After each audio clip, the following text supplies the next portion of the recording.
The first night I slept in room 417, I woke to the sound of breathing that wasn't mine. It came from the corner near the window, slow, wet, deliberate, like someone trying to remember how lungs worked. I lay frozen, staring at the ceiling fan as it ticked in uneven circles, counting the seconds between each breath. 1, 2, 3, pause.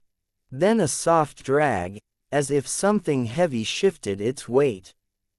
I told myself it was the old building settling, the pipes, the city outside. That lie lasted exactly until the breathing stopped, and something whispered my name. Room 417 had been empty for 14 years. I knew that before I moved in.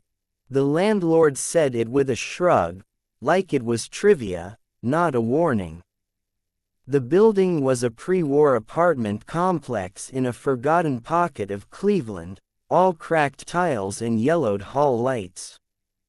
Cheap rent, month to month. Just don't ask about the room, he joked. I didn't laugh. I was desperate. A breakup, a job on the edge, and a bank balance that looked like a bad joke.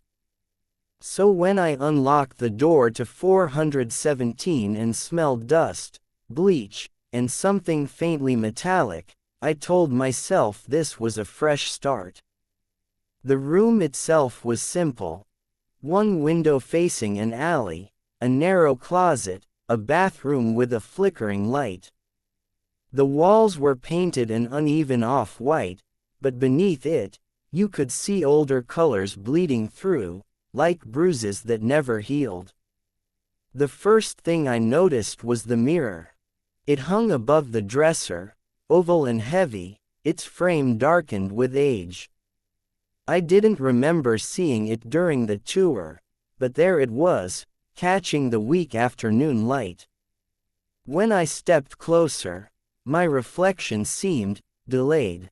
Not wrong, exactly, just slow, like it was deciding whether to copy me. That should have been my cue to leave. Instead, I unpacked. The first day passed quietly. The second night, the breathing happened. The whisper followed. I didn't answer. I didn't move. Eventually, exhaustion dragged me under, and when I woke, the room was silent. Morning light filled the space like nothing had ever been wrong. But the room remembered. By the third night, the mirror started changing. I'd catch it reflecting the room differently than it was. The chair angled toward the bed when I'd left it straight. The closet door cracked open when I knew I'd closed it. Once, I saw a dark shape standing behind me, tall, thin, head tilted too far to one side. I spun around, heart hammering. Nothing there. When I looked back, my reflection smiled. I wasn't smiling. I covered the mirror with a sheet. That night, the knocking started. 3 slow knocks from inside the walls. Not from the hallway. Not from the door. From within the room itself. The sound traveled, moving from one wall to another, like something pacing. Each knock landed with intention. Each one felt closer. I grabbed my phone and tried to distract myself, scrolling until my eyes burned. At 2:17 a.m., the knocking stopped. At 2:18, the closet door creaked open. The smell hit first. Old sweat, rot, copper. The air grew thick, pressing against my chest. I watched the darkness inside the closet stretch outward, like it was breathing in reverse. Then a voice spoke from the black. "You took my room." It wasn't angry. That scared me more. I slept at a friend's place that night. The next morning, I went back with sunlight and resolve and started searching. Old buildings have histories, And history leaves marks. I checked online records, newspapers, anything. Room 417 didn't show up easily. It was like it had been erased.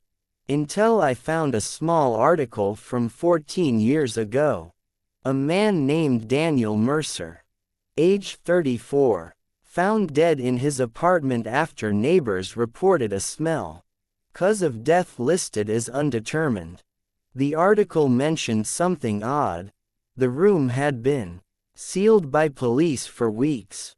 No explanation, no follow-up, just a footnote that said the mirror had been removed as evidence.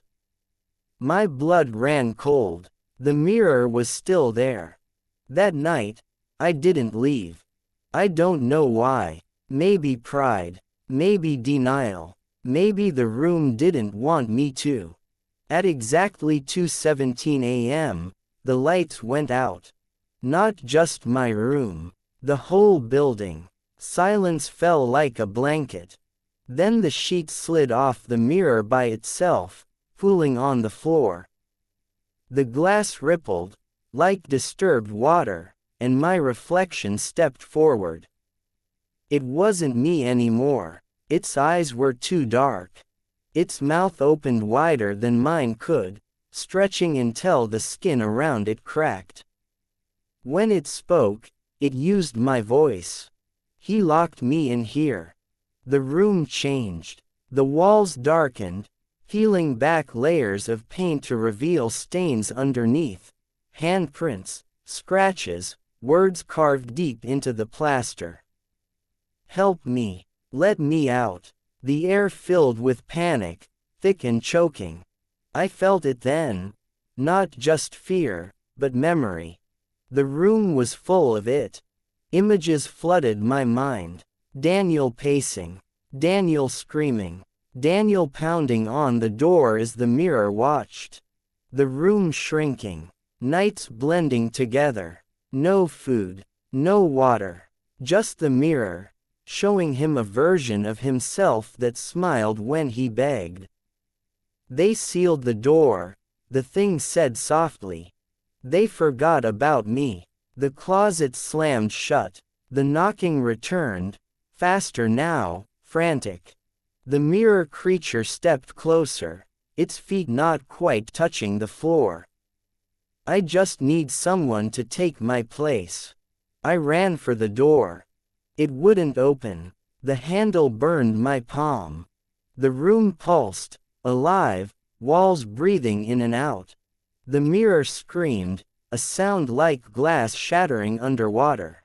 I turned back just as hands pressed from the inside of the walls, dozens of them, reaching, clawing, desperate. I understood then. Room 417 didn't kill Daniel. It kept him. And it was hungry again. I don't remember everything that happened next. Trauma blurs the edges.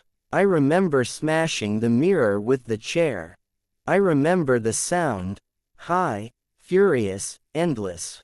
I remember the room howling as cracks spider webbed across the glass. And then, sudden silence. Morning light. The door stood open. I moved out that day.